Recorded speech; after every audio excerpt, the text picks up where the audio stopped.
எங்க எந்த உடம்பு வந்து குத்திக்கிட்டு இருந்திருக்கும், எங்க லாக் ஆயிருக்கும், எத்தனை பேர் உசுரோட என்னைய காப்பாத்துறதுக்கு யாராவது வருவாங்களா அப்படின்னு கதறிக்கிட்டே தப்பிச்சு வெளியில வந்துடலான்னு கையெடுத்து வைக்கிற 30-39 வினாடிகளுக்குள்ள இன்னொரு நிலநடுக்கம் வந்து அதிபயங்கரமான நிலநடுக்கம். அது மேல இன்னொரு பொருட்கள்லாம் வந்து விழுந்தா கிட்டத்தட்ட இது ஒரு ஃபைனல் டெஸ்டினேஷன் மூவி மாதிரி தான். ஒரு 11வது மாடியில இருக்கிறவங்க அந்த ஃப்ளோர்ல இருந்து அப்படியே விழுந்தது ஒரு 2வது மாடி வரைக்கும் வந்து அப்படி இருக்கும். ரோட்ல போயிட்டு இருக்கக்கூடியவங்க வண்டியில போயிட்டு இருக்காங்க, வண்டியில 2 பக்கமும் அப்படியே இதுவாகிறது பார்த்தா எப்படி இருக்கும். நீங்க இன்டர்நேஷனல் ஏர்போர்ட்டோட வீடியோ ஃபுட்டேஜ் பாத்தீங்களான்னு தெரியல.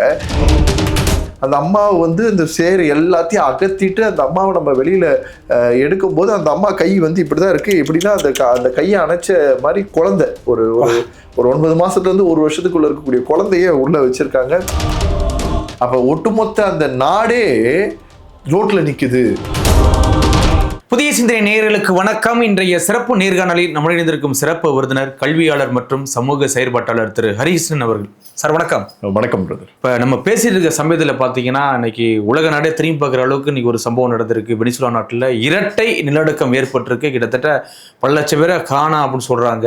இந்த சம்பவத்தை நீங்க எப்படி பாக்குறீங்க? இல்லை, இந்த இரட்டை அப்படின்றது தான் பெரிய ஒரு வழி. ஏன்னா நீங்க முதல் நிலநடுக்கம் பார்க்கறதுன்றதே இப்போ நீங்களும் நானும் பேசிட்டு இருக்கோம். திடீர்னு நம்ம உட்காந்துருக்க சேர்ல இருந்து இந்த லைட்ல இருந்து எல்லாமே அப்படியே ஆடி நம்ம மேலேயே விழுந்து, அதாவது நமக்கு ஒரு நிறைய வாழ்க்கையை இருக்கக்கூடிய பொருட்கள்லாம் சேர்ந்து நம்ம வாழ்க்கையை காலி பண்ற மாதிரி தான் எப்படி இருக்குமோ கண்டிப்பா கிட்டத்தட்ட அந்த ஒரு மனநிலை தான் முதல்ல நிலநடுக்கத்துல ஏற்படும். நிலநடுக்கம்ன்றதே நீங்க வந்து 5 ரெக்டருக்கு மேல போகும்போது தான் அது மிகப்பெரிய அபாய எச்சரிக்கையாக பார்ப்பாங்க. வெனிசுலாவை பொறுத்த வரைக்கும் வரக்கூடிய நிலநடுக்கங்கள்ல நீங்க பார்த்துட்டீங்கன்னாலும் அதிகமா ஹிஸ்டரி லெவல்ல கிடையாது. பட் ஆனா நீங்க வந்து இது வந்து 7.2 கிட்டத்தட்ட வந்து 7.1ல இருந்து 7.2க்குள்ள பதிவாகி இருக்கிறதுன்றது சாதாரண நிலநடுக்கம் கிடையாது. அது எப்படி சொல்றதுன்னா, உங்களை ஒரு மிக வேகமாக ஒரு ஃபோர்ஸ்ல உங்களை விட ஒரு 100 மடங்கு பலம் வாய்ந்த ஒருத்தர் உங்களை வேகமான ஃபோர்ஸ்ல உங்களை குலுக்குனா எப்படி இருக்குமோ கிட்டத்தட்ட அந்த ஒரு ஃபீல் தான். அது வந்து கிட்டத்தட்ட ஒரு 1 லட்சம் பேருக்கு மேல பாதிக்கப்பட்டிருக்கிறார்கள் அப்படின்றத கேட்கும்போது சத்தியமா வலிக்குது. இது எப்படி எடுத்துக்க போறோம்னு தெரியல. ஏன்னா வயநாடு நிலச்சரிவுல நாம வேலை பார்த்தோம்னா உங்களுக்கு தெரியும். ஸோ அந்த நிலச்சரிவுல இருந்த மக்களை மீட்டெடுக்கக்கூடிய பணியில நாங்க ஈடுபடும் போது பட்ட ஒவ்வொரு வலியும் வேதனையும் நமக்கு தெரியும். ஏன்னா அந்த மண்ணுக்குள்ள புதைஞ்சிருக்கவங்களை எடுக்கும்போது ஒவ்வொரு ஸ்பேர் பார்ட்ஸாலும் எடுத்தோம் நம்ம. அந்த அதாவது அவர்கள் கையை பிடிச்சி தூக்கலான்னு பார்க்கும்போது கை தனியா வரக்கூடிய அந்த இடத்துல நம்ம பார்த்திருக்கோம். இந்த நிலநடுக்கம் வந்து அது வந்து மண்ணுக்குள்ள கிடையாது. இது வந்து சுத்தி இருக்கக்கூடிய நாம செயற்கையா உருவாக்குன கட்டுமானங்களுக்கு அடிப்படைக்குள்ள மாட்டிக்கிட்டு இருக்கக்கூடிய உடம்புன்றதுனால எங்க எந்த உடம்பு வந்து குத்திக்கிட்டு இருந்திருக்கும், எங்க லாக் ஆயிருக்கும், எத்தனை பேர் உசுரோட என்னைய காப்பாத்துறதுக்கு யாராவது வருவாங்களா அப்படின்னு கதறிக்கிட்டே இவ்வளவு நேரமா உசுரை விட்டுருப்பாங்கன்றது தெரியாது. அபிஷியலாவே கிட்டத்தட்ட ஒரு 1000 பேருக்கு மேல இந்த நேரத்துக்குள்ள இறந்துருப்பாங்கன்றது அந்த நகரம் சொல்றது. அதுல அது வந்து தப்பிச்சிடலாம்னு நினைக்கும் போது நீங்க யோசிச்சு பாருங்க, ஒரு 7.2 ரிக்டர்ல ஒரு நிலநடுக்கம் வருது, வந்து அந்த நிலநடுக்கம் கொஞ்சம் அப்படியே அமைதியாயிடுது. உடனே அந்த இடர்பாடுகளுக்குள்ள மாட்டிக்கிட்டு இருக்காங்க. தப்பிச்சு வெளியில வந்துடலான்னு கையெடுத்து வைக்கிற 30-39 வினாடிகளுக்குள்ள இன்னொரு நிலநடுக்கம் வந்து அதிபயங்கரமான நிலநடுக்கம். அது மேல இன்னொரு பொருட்கள்லாம் வந்து விழுந்தா கிட்டத்தட்ட இது ஒரு ஃபைனல் டெஸ்டினேஷன் மூவி மாதிரி தான். எதிர்பாராமல் நடக்கிற ஒரு பெரிய ஒரு கோர சம்பவம்னு சொல்லலாம். ஏன்னா அவங்க வந்து தன்னையை காப்பாற்றிப்பாங்களா, அல்லது தன் பிள்ளையை காப்பாற்றிப்பாங்களா, அல்லது தன் கணவனை காப்பாற்றிப்பாங்களா, அல்லது தன்னுடைய பெற்றோர்களை காப்பாற்றுவாங்களா, அல்லது தனது உறவினர்களை காப்பாற்றுவாங்களான்ற எதுவுமே புரிந்து கொள்ள முடியாத ஒரு நிலைமைக்குள்ள அந்த மக்கள் தள்ளப்பட்டிருக்கிறது மிகப்பெரிய வருத்தத்தை சொல்லவே முடியாத அளவுக்கு ஒரு வருத்தத்தை கொடுக்குதுன்னு தான் சொல்லணும். அந்த பில்டிங் பார்த்தீங்கன்னா சீட்டு கட்டு மாதிரி அப்படியே சரிஞ்சு விழுவுதான். அப்படியே நம்ம ரமணா படத்தோட பார்த்துருப்போம், எப்படி ஒரு அது கிராபிஸ் பண்ணி நல்லா பண்ணியிருப்பார் ஏஆர் முருகதாஸ். அதே மாதிரி இது அப்படியே சீட்டு கட்ட மாதிரி சரிஞ்சு விழுவுதான். தோண்ட வெறும் புணமா வருதான். அப்படிங்கும்போது ரொம்ப வலிக்குது இல்லை சார்? இல்லை, அது நீங்கள் அதை தான் சொல்கிறேன். இப்போ நீங்கள் ஒரு வீடியோவில் பார்த்தீங்கன்னா ரோட்டில் இருந்து இருக்கக்கூடிய பில்டிங்ஸு நல்லா தரமாக, அங்கெல்லாம் நீங்கள் தரமான கட்டிடங்கள் தான் இருக்குது. இங்கே இருக்க நம்ம தமிழ்நாட்டில் இருக்கக்கூடிய சென்னையில் கட்டின பில்டிங் எல்லாம் பார்த்தீங்கன்னா 40 வருஷத்துக்கு முன்னாடி கட்டின பில்டிங்லாம் அவ்வளோ தரமாக இருக்கும். இதே இப்போ கட்டின பில்டிங்லாம் விழும். அப்போ இங்கே வந்து ரொம்ப தரமாக கட்டுற அந்த இடத்துல இருக்கக்கூடிய ஒவ்வொரு அந்த நீங்கள் ஒரு அம்மா வந்து மாடியில் இருக்கிற வீட்டில் இருந்து ஓடி வர பார்க்குறாங்க. ஒவ்வொரு ஃப்ளோரில் ஓடி வரும்போது அவங்க ஃபோனை ஆன் பண்ணிக்கிட்டே ஓடி வராங்க. அந்த ஒரு படிக்கட்டுல இறங்கும் போது இங்கிருந்து விழுது, அங்கிருந்து விழுது, சைட்ல இருந்து விழுது, ஒரு சில இடத்துல ஆல்ரெடி விழுந்து இருக்குது. இப்ப நீங்க எப்படி இருக்கும்னு யோசிச்சு பாருங்க. ஒருத்தர் ஓடி வரும்போது வைக்கிற அந்த இது பட்டன் கீழே விழுந்துட்டா அது பள்ளமா இருந்தா எப்படி இருக்கும் அப்படின்றது இருக்குல்ல. அதுக்கப்புறம் வெளியில வந்து பார்க்கும்போது அந்த பில்டிங்கே அப்படியே கொலாப்ஸ்ட் ஆகுறது அப்படின்றது வந்து நீங்க இங்க வந்து போரூர்ல நடந்ததுன்னு நினைக்கிறேன். முகலிவாக்கம்ல வந்து அந்த பில்டிங் கிளாஷ் நம்ம ஒரு வாட்டி பார்த்துருந்தோம். பெரிய சனிக்கிழமை கரெக்ட் அதே சேம் தான் இது.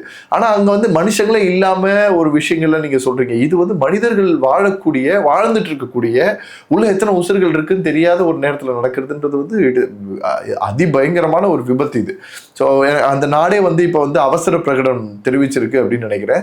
இது இல்லாம அமெரிக்காவோட ஐலாண்ட்ஸ் நிறைய இருக்கு. ஐலாண்ட்ஸ்க்கும் சேர்த்து சுனாமி எச்சரிக்கையும் கொடுத்துட்டாங்க. ஜப்பான், கலிபோர்னியா எல்லாமே பாதிக்கப்படும். ஏன்னா உங்களுக்கு இது கடற்கரை ஒட்டி நீங்க இந்த நிலநடுக்கங்கள் எப்படி உருவாகுது அப்படின்னா அதோட பிளவுகள் அதிகமாகும் போது அதோட கவுண்ட் வந்து இன்க்ரீஸ் ஆகும் போது உங்களுடைய கடற்பரப்புகளில் ஏற்படக்கூடிய மாற்றங்கள்ல இருந்து ஒவ்வொன்றும் வருது. எனக்கு என்னன்னா இப்பதான் வந்து எல்னினோ பத்தி பேசிட்டு இருந்தோம். கொஞ்ச நேரம் கூட ஆகலை, அது பேச ஆரம்பிச்சு ஒரு வாரம் கூட ஆகிறதுக்குள்ளேயே அடுத்து இன்னொரு இயற்கையோட பெரிய பேரிடர் வந்து நம்ம சந்திக்கிறோம் அப்படின்றது வந்து நம்மளுடைய பூமிக்கு ஏதோ மிகப்பெரிய ஒரு பிரச்சனையை உணர்த்துதுன்னு அர்த்தம். இன்னைக்கு பேசுற நம்மளுடைய வாழ்க்கை கூட நாளைக்கு நிரந்தரமான்னு தெரியாதுன்ற அளவுக்கு ஒரு பெரிய பிரச்சனையை நம்ம சந்திக்க நேரிடலான்னு அர்த்தம். இன்னைக்கு நம்ம தமிழ்நாட்டிலே பாத்தீங்கன்னா கிட்டத்தட்ட 12 மாவட்டங்களுக்கு எமர்ஜென்சி டிக்ளேர் பண்ணிட்டாங்க. ஸோ எல்னினோவோட தாக்கத்தால. அப்ப நம்மளுடைய இயற்கையை வந்து நம்ம எவ்வளவுக்கு எவ்வளோ பேராபத்துக்குள்ள கொண்டு போய் சேர்த்தோமோ அவ்வளவுக்கு எவ்வளோ அழிவுகளை நம்ம பார்க்க வேண்டிய கட்டாயத்துக்கு இப்ப தள்ளப்பட்டு இருக்கோம். கண்டிப்பா முதல் நிலநடுக்கம் கிட்டத்தட்ட 7.1 நினைக்கிறேன். அதுலேருந்து தப்பிச்சு வர்றதுக்குள்ள அடுத்த 39 நிமிஷத்துல 7.5 நினைக்கிறேன் செகண்ட். சோ அப்படிங்கும்போது இதை எதிர்பார்த்திருப்பாங்களா அந்த மக்கள்? அதுதான் சொல்றேன், மனநிலையே நீங்க ஒண்ணும் இல்லை. அவங்க அதுல இருந்து கொஞ்சம் வெளியில வந்து என் பிள்ளை எங்க இருக்கும், என் அப்பா எங்க இருக்காரு, என் அம்மா எங்க இருக்காரு, என் ஒய்ஃப் எங்க இருக்காங்க, என் ஹஸ்பண்ட் எங்க இருக்கிறாங்கன்னு அந்த தேடுறதுக்குள்ள அவர்களை காப்பாற்றலாம்னு நினைச்சதா கூட நீங்க யோசிச்சு பாருங்க. அதே இடத்துல அவர்கள் ஏதோ ஒரு இடர்பாடுகள்ல சிக்கி இருக்கிறாங்க, கையை கொடுத்து தூக்கி விட்டு காப்பாற்றலாம்னு நினைக்கும் போது திருப்பி இன்னொரு நிலநடுக்கம் வந்து அதே மேல அவங்க மேல விழுந்து ஃபோர்ஸா இன்னும் எப்படி இருக்கும்? அப்ப அந்த ஃப்ளோர் டு ஃப்ளோர் விழுந்தா எப்படி இருக்கும்? ஒரு 11வது மாடியில இருக்கிறவங்க அந்த ஃப்ளோர்ல இருந்து அப்படியே விழுந்தது ஒரு 2வது மாடி வரைக்கும் வந்து அப்படி இருக்கும். அப்ப கீழே கிரவுண்ட் ஃப்ளோர்ல இருக்கிற நிலைமை என்னவா வந்திருக்கும்? ரோட்ல போயிட்டு இருக்கக்கூடியவங்க வண்டியில போயிட்டு இருக்காங்க, வண்டியில 2 பக்கமும் அப்படியே இதுவாகிறது பார்த்தா எப்படி இருக்கும்? நீங்க இன்டர்நேஷனல் ஏர்போர்ட்டோட வீடியோ ஃபுட்டேஜ் பாத்தீங்களான்னு தெரியல. இன்டர்நேஷனல் ஏர்போர்ட் வந்து அப்படியே வெடிக்கிற மாதிரி இருக்கு. 2 பக்கம் அப்படியே ஒரு பெரிய ஒரு ரணகலம், அந்த பக்கம் ஃபுல்லா புகை மூட்டம். ஏன்னா அந்த உடையிற அந்த கன்ஸ்ட்ரக்ஷன்ல இருக்கக்கூடிய செவுத்துகள்ல இருக்கக்கூடிய அந்த மண்ணுகளோட இது மட்டுமே அப்படி இருக்கு, ஃபுல் அண்ட் ஃபுல் மாட்டி இருக்கு. அதுல ஒரு அம்மா வந்து கை குழந்தை வச்சுக்கிட்டு ஓடுது. எவ்வளவு அவங்க நிலைமை என்ன, குழந்தையாவது காப்பாற்றிட முடியுமா? நான் இருந்தா கூட என் குழந்தையை காப்பாற்றிட முடியுமா? ஏன்னா நாங்க வயநாடுல பார்த்தோம். வயநாடுல வந்து தொடர்ந்து தேடிட்டு இருக்கும் போது 4வது நாள் ஒரு அம்மாவை கண்டுபிடிக்கிறோம். ஒரு பெரிய எல்லா மண்ணுக்குள்ள சிக்கின ஒரு வீடு, அந்த மண்ணோட சேர்த்து எல்லாத்தையும் எடுத்துட்டு உள்ள இருக்கக்கூடிய கட்டில், அந்த கட்டில இருக்கக்கூடிய கீழே கட்டிலுக்கு கீழே ஒருத்தவங்களுடைய ட்ரெஸ் இருக்கு. அந்த ட்ரெஸ் என்ன பார்த்தா அது ஒரு அம்மா. அந்த அம்மாவை வந்து இந்த சேர் எல்லாத்தையும் அகத்திட்டு அந்த அம்மாவை நம்ம வெளியில எடுக்கும்போது அந்த அம்மா கை வந்து இப்படிதான் இருக்கு. எப்படின்னா அந்த கையை அணைச்ச மாதிரி குழந்தை ஒரு 9 மாசத்துல இருந்து 1 வருஷத்துக்குள்ள இருக்கக்கூடிய குழந்தைய உள்ள வச்சிருக்காங்க. அதாவது நமக்கு ஏதாவது ஆச்சுன்னா கூட பரவாயில்ல, நம்ம குழந்தைக்கு எதுவும் ஆக்கக்கூடாதுன்ற அந்த நிலை பண்ணியிருக்காங்க. ஆனால் 2 பேருமே உசுரோட எங்களால் மீட்க முடியல. ஸோ இதெல்லாம் நாங்கள் நேரில் பார்க்கும்போது இருந்த வழியே வேற. அந்த இன்னைக்கு வரைக்கும் எங்களால் அதை நினைச்சு கூட பார்க்க முடியாது. அந்த இதுக்குள்ள நாங்கள் போய் பார்த்தோம் அப்படின்னா அந்த 11 நாட்கள் எங்களுடைய பயணம், நாங்கள் சந்தித்த மனிதர்கள், ஒவ்வொருத்தர் குடும்பத்தோட வலி வேதனை எல்லாமே இன்னைக்கு வரைக்கும் எங்களால் மறைக்கவே முடியாது. அப்போ இது வந்து கிட்டத்தட்ட ஒரு 1000க்கும் குறைவான மரணங்களை பார்த்த ஒரு இடம், ஒரு ஊர் வயநாட்டில் நம்ம பார்த்தோம்னா பல பேர் இங்க வந்து வெனிசுலால நடந்திருக்குன்னா அது எப்படி இருக்குன்னு யோசிச்சு பாருங்களேன். 1 லட்சம் பேரும் குறைஞ்சபட்சம் 4 பேர் கொண்ட ஒரு குடும்பத்தை சேர்ந்தவர்களாக இருந்தாங்க அப்படின்னா 4 லட்சம் குடும்பம் இங்க அஃபெக்ட் ஆகுதுன்னு அர்த்தம். கண்டிப்பா அவ்வளவு பெரிய அபார்ட்மெண்ட் சரிஞ்சு விழுதுனாவே எத்தனை பேர் இருந்திருப்பாங்க, எவ்வளவு பேர் இருப்பாங்க. ஒவ்வொரு அபார்ட்மெண்ட்ன்றது ஒரு இடம் இல்லை, ஒவ்வொரு ஊர்லயும் ஒவ்வொரு இடத்துலயும் நடக்குது. இது இல்லாம 4.3 ரிக்டர்ல இருந்து 6.4 ரிக்டர் அளவுகள் வரைக்கும் நில அதிர்வுகளும் தொடர்ந்து ஏற்பட்டுட்டே இருக்கு. கிட்டத்தட்ட 20 அதிர்வுகளுக்கு மேல வந்திருக்குன்னு சொல்றாங்க. ஆனா என்ன முடியல, நில அதிர்வுகள் வேற இன்னும் முடியல. இது எப்ப வேணாலும் இன்னும் அதிகமாகிட்டே போலாம். அதனாலதான் அவசர நிலையம் சேர்த்து டிக்ளேர் பண்றாங்க. ஏன்னா இப்ப நீங்க யோசிச்சு பாருங்க, நிலநடுக்கம்ன்றது ரொம்ப தீவிரமான ஒரு விஷயத்துல பார்த்துட்டோம். நில அதிர்வுகள் அப்படின்றது அது வந்து ஒரு சாதாரணமான ஒரு ஸ்டேஜ் தான். இப்ப நீங்க நில அதிர்வுகள் முன்னாடி வந்திருந்ததுன்னா கூட நீங்க ஏதோ கொஞ்சம் உஷாரா இருக்கலாம். இப்ப நிலநடுக்கம் வந்ததுக்கு அப்புறம் நில அதிர்வுகள் வரும்போது ஆல்ரெடி டேமேஜ் ஆயிருக்கக்கூடிய எல்லாமே, இன்னும் உடைஞ்சு கீழே விழாத எல்லாமே திருப்பி எப்ப வேணா விழும். அப்ப இப்ப அந்த இருக்கக்கூடிய மக்கள் எல்லாருமே உசுர கையை பிடிச்சிட்டு யாருமே கட்டிடங்களுக்குள்ள இல்லாம பொதுவெளியில ரோட்டுக்கு வாசல்ல வந்து நின்றுட்டு இருப்பாங்க. அப்ப ஒட்டுமொத்த அந்த நாடே ரோட்ல நிக்குது அப்படின்றதுதான் இப்ப நீங்க சொந்தங்கள், பார்க்க வேண்டிய ஒரு விஷயம். தாய் தந்த பிள்ளைகளை தொலைத்தொடர்புகள்லாம் கட் ஆகிட்டு இருக்கோம். நீங்க எதுலையுமே கனெக்ட் ஆகவே முடியாது, எந்த ஒரு ஃபோன் கால் கனெக்டிவிட்டி எல்லாம் பார்க்க முடியாது, பண்ண முடியும். நீங்க ஏங்க நம்மளுடைய 2015 ஃப்ளட்டுலயே நம்ம டிஸ்கனெக்ட் ஆனோங்க. ஆமா 3 நாட்களுக்குள்ள யாருமே தொடர்புகளுக்குள்ள பண்ணிக்க முடியலங்க. அது வந்து ஒரு ஃப்ளட்டுல ஒரு பகுதியை வந்து பண்ணுது. அப்ப இது எப்படி இருக்கும்? அதனால நம்ம எல்லாருமே கொஞ்சம் மனசார ஒரு எதுவும் நடந்துடக்கூடாது அப்படின்றத நம்ம நினைக்கிறோம். இதுக்கு மேல எதுவும் நடக்கக்கூடாது அப்படின்றது. ஏன்னா நம்ம எப்பவுமே பேசுறோம். நான் இதுல எப்பவுமே சொல்லுவேன், முரண்பாடான ஒரு ஆளு.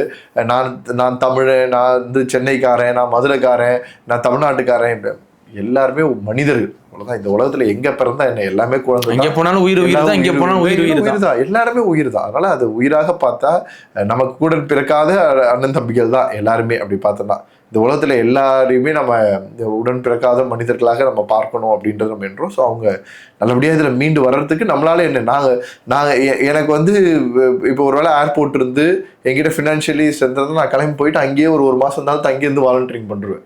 யோசிக்கவே மாட்டேன் நான். கண்டிப்பா. பட் அது வெளிநாடாக இருக்கிறதுனால there are lot of procedures-ன்றதுனால நம்ம அதை இது பண்ணிக்க முடியல. ஏன்னா இலங்கைக்கே நாங்கள் அவ்வளோ அவதிப்பட்டோம். இலங்கையோட நடந்த அந்த இதுக்கு வந்து நாங்கள் போய் நிற்கணும்னு நினைக்கும் போது ஸோ எவ்வளோ தூரம் முடியுமோ இங்கிருந்து கை கொடுக்க முயற்சி செய்யணும். கண்டிப்பா. ஆனா இதுல சுனாமி எச்சரிக்கை விடப்பட்டிருக்கு. இப்ப அந்த 7 அந்த ரிக்டரோட அளவுகள் 5 தாண்டும் போதே சுனாமிக்கான இது சொல்லிடுறாங்கன்னு அர்த்தம். அப்ப அது ஒரு பிரச்சனை இருக்குல்ல.